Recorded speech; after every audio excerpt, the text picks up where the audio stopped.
vais vous lire ce texte qui dit « Le Seigneur, l'Éternel m'a donné une langue exercée pour que je sache soutenir par la parole celui qui est abattu. Il éveille chaque matin, il éveille mon oreille pour que j'écoute comme écoutent les disciples. Le Seigneur m'a ouvert l'oreille et je n'ai point résisté. Amen. Amen. Gloire à Dieu. Amen. Voilà, et je veux cette année vous souhaiter et me souhaiter à moi en même temps une année fructueuse. Une année où la grâce de Dieu va abonder de façon extraordinaire.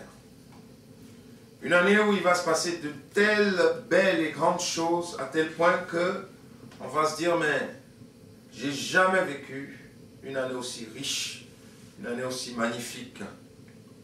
Et la pensée que j'ai reçue, c'est cela, c'est en fait, la Bible nous montre que Dieu a de bonnes choses pour ses enfants. Et souvent, ce qui nous arrive, c'est qu'on passe à côté de ces bonnes choses que Dieu a pour nous. Et le thème cette année, c'est d'arriver plus à écouter la voix de Dieu, à entendre le son de sa voix tous les jours, afin de pouvoir marcher dans la direction que lui, il a prévue pour nous. Et je suis persuadé que plus nous entendrons la voix du Seigneur, plus nous allons l'identifier clairement. Et si nous mettons notre foi et si nous agissons, eh bien nous allons voir la gloire de Dieu comme on ne l'a jamais vu auparavant. Parce que Dieu a pour ses enfants toujours quelque chose de grand, quelque chose de beau, quelque chose de magnifique. Amen. Dans ce texte-là, il est question du Seigneur Jésus lui-même. Quand vous lisez la suite, et c'est le Seigneur Jésus lui-même qui, tous les matins, était à l'écoute de ce que son Père pouvait lui dire. On comprend pourquoi le ministère du Seigneur Jésus a été autant fructueux. Nous, on peut penser que le Seigneur était tout-puissant. Non, il avait revêtu l'humanité. Et l'humanité était une forme de faiblesse qui le mettait au niveau d'un homme. Et comme tout homme, avant de faire quelque chose, il avait besoin d'une direction précise de son Père. Et c'est alors que le Seigneur lui-même, tous les matins, était à l'écoute. Père, je suis à l'écoute. Que veux-tu que je fasse aujourd'hui? Qu'est-ce que tu veux? Comment veux-tu que je me dirige? Comment veux-tu que je marche sur le chemin que tu as prévu pour moi? Amen.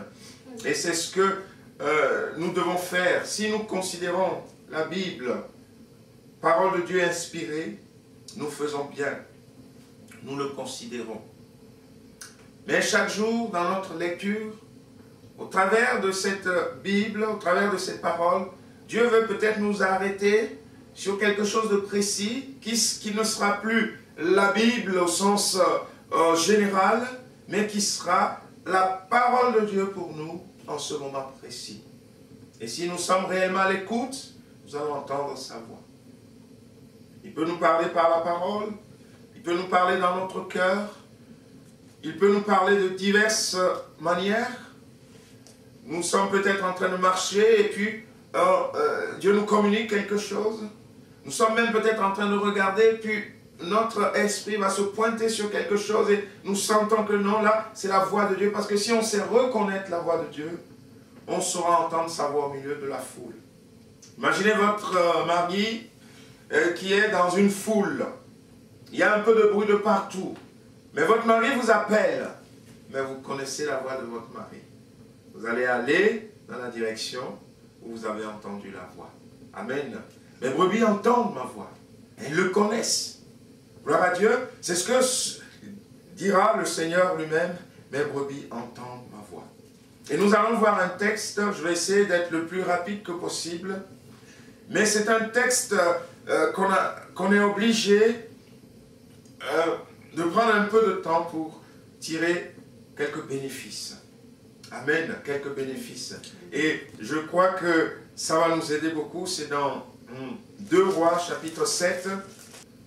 Et donc dans ce texte, le texte commence ainsi. Élisée dit, écoutez la parole de l'Éternel. Amen. Écoutez la parole de l'Éternel. Amen. Que cette année, nous soyons à l'écoute, pas de ma parole, mais de la parole de Dieu, de la parole du Seigneur. Et si nous écoutons la parole de Dieu, et si nous le mettons en pratique, eh bien nous allons voir la gloire de Dieu dans notre vie en cette année 2011. Écoutons, sachons écouter la parole de Dieu. Sachons prendre un temps chaque jour, dans le secret, si on peut, en disant, Seigneur, me voici. Une fois que vous avez loué Dieu, vous l'avez remercié, que vous avez prié, sachons prendre un temps en disant, Seigneur, est-ce que toi tu as quelque chose à me dire de particulier? Peut-être que le Seigneur n'aura rien à nous dire. On a lu un texte de la Bible, Père le bénira, il nous accompagnera. Peut-être qu'il aura quelque chose de précis à nous dire ce jour-là. Et je suis persuadé que Dieu, qui est le roi des rois, veut nous guider tous les jours de l'année 2011 qui commence. Il veut nous indiquer le chemin à suivre tous les jours. Et je suis persuadé que si tous les jours, nous lui demandons, Seigneur, moi je ne veux pas sortir comme cela. Pour ceux qui travaillent, ils savent qu'ils vont dans tel lieu pour travailler. Oui. Mais Seigneur, je veux que tu me conduises. Je veux que tu me diriges. Je veux que toi, tu me parles et moi je veux t'écouter. Et Élisée, dans cette parole, il va dire, ainsi parle l'Éternel. Demain. Alléluia. Demain, qu'est-ce qui va se passer? À cette même heure, il va se passer quelque chose d'extraordinaire, un prodige. Demain. Et souvent, on a peur de demain. Que va-t-il m'arriver encore demain? Et je veux vous souhaiter en cette année 2011 des demain meilleurs. Des demain comme c'est dit dans ce texte-là, parce qu'il y avait la famine. Et vous savez que quand il y a la famine, c'est dur. Et quand vous lisez même les textes avant, il y a même une famille qui a eu un problème grave. Un enfant a été tué. Et cet enfant a été tué pour... Ils ont mangé cet enfant-là. Et c'était un temps tellement difficile, un temps tellement effroyable. Et tout d'un coup, dans cette misère, dans cette famine, l'homme de Dieu parle en disant, bon, demain, les choses vont changer. Bien-aimés, moi je peux vous dire qu'avec le Seigneur, les choses changent toujours. Quand on confie notre vie au Seigneur, les choses changent toujours. Et cette année 2011, attendons-nous à voir la gloire de Dieu. Amen. Attendons-nous à voir de belles choses dans nos vies. Si nous entendons la parole de Dieu, mettons la foi dans la parole que nous avons entendue. Et là, il va dire, mais demain, il va y avoir de la nourriture à un prix qui n'est pas cher, à un prix moindre, moins cher. Si vous voulez, comment dire, savoir ce que ça vaut un cycle, j'ai l'affiche ici, là, qui montre à peu près, parce qu'un cycle d'argent, alors ça faisait 4,73 francs.